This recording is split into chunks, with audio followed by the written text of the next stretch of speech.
Any questions at all? Any comments from anyone? Thank you. Should I stand? It's good to stand to be seen and to be heard. Well, I would actually gladly represent the atheist side or the agnostic side, but if I'm not allowed, I'll just limit myself to a few comments. You're most welcome. Firstly, this debate can be settled relatively easily because one of the elemental facts or foundations of any constitutional democracy, which even Christians must concede, is that the one right you don't have in this society, whether it's Christians here, whether it's atheists, whether it's Muslims, whether it's you, whoever it is the right not to be offended. You don't have that right. Because if you say that there are certain areas where I have protected speech, but everybody else has to then play by a different rule, you're in a sense immediately undermining democracy. You say it's not about academic freedom. It's about academic freedom, it's about democratic freedom. And so I feel that Christians and other people of religious faith who may claim blasphemy have to be honest with themselves and have to be honest with us. What sort of society do they want? Well, if you want to have a society that respects blasphemy, where it's in the statute books and it's punished by death, stoning, or beheading, go to Saudi Arabia, go to Iran. So what kind of societies they have where they organize themselves around this concept of blasphemy? Of course, it's not the same blasphemy you're talking about. It's against Allah. But, apostasy is also punished by death. Women can't drive cars, they can't work, can't vote, of course.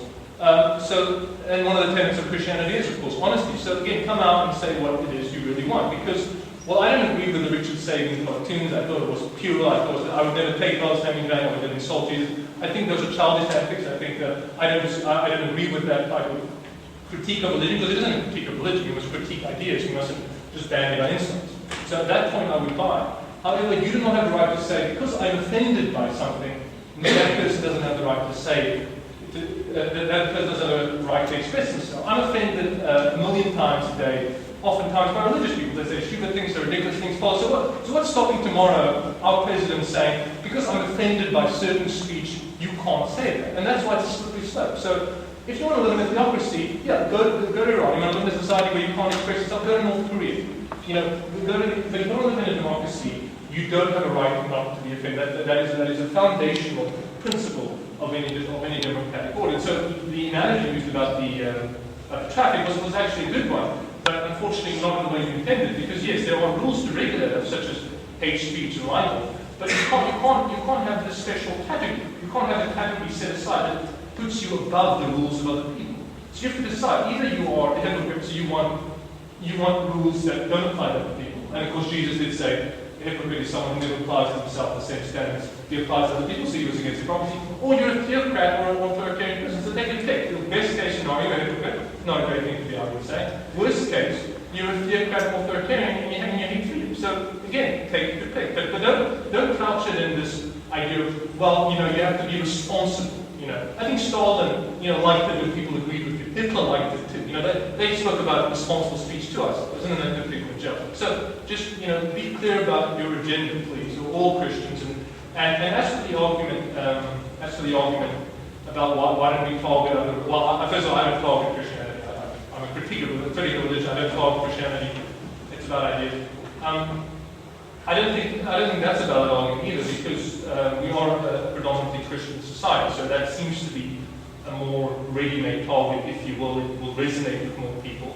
So that's what it is. I think I definitely am a big critic of Islam as well, of Judaism, of Christianity. I find it consistent. All religions are all equally false, and so all of them deserve equal criticism. But I believe in respecting people and their views, and have every right to claim any confessional faith, but I will never have to and never be compelled to respect your ideas. Because religion is, and I know most people are probably Christians, so you have an emotional investment in it, but it's a set of ideas. You have ideas about how the world works, that Jesus would just say. These are ideas. And if I want to say maybe Jesus probably didn't exist, the historical evidence is very thin, I have that right. That's not blasphemy. So, first of all, what is blasphemy as well? I mean, maybe you can justify your idea of insult. If I insult Jesus, maybe that could, within a degree of reason, protected or Christians. That might not. What if I want to ask questions about, did Jesus exist? Did Muhammad really ascend to heaven on that steed? Barak on today where the Al-Aqsa Mosque is. Or did Moses part the Red Sea? These are questions of fact and evidence, and I don't want to have to be lumped into, someone who's insulting religion by just asking questions of it. And the Bible has, you might not like what I have to say, but again, like you live in democracy, you can't quite stone it, has a lot of holes, there have been so much criticism. It's something that's stood this test of time, because people have either read the Genesis story and other things as allegory, or they hold to they're just fundamentalists who evidence is their brains are immune to evidence. So again, but it's you made an argument at popularity. Just because the book's incredibly popular doesn't give it any validity. But that's my main point really is about you don't have the right to claim to not to be offended, because that's a slippery slope to totalitarianism.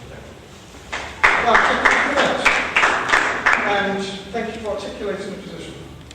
I think before we give others a chance to respond too, we are not against people criticizing or questioning. Blasphemy is not asking critical questions. In fact, we love and welcome debate. Someone will say, did Jesus exist? We'd love to look at the evidence with you and discuss it calmly, objectively, rationally, according to objective evidence. You want to argue everything from Trinity, resurrection, did Jesus rise from the dead, all that?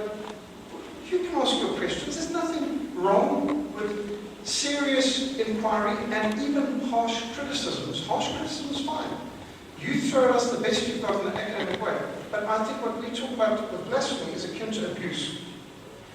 For me to say, did your father break this traffic law or violate that statute in accordance with the law? Now you're objective to look at that's one thing.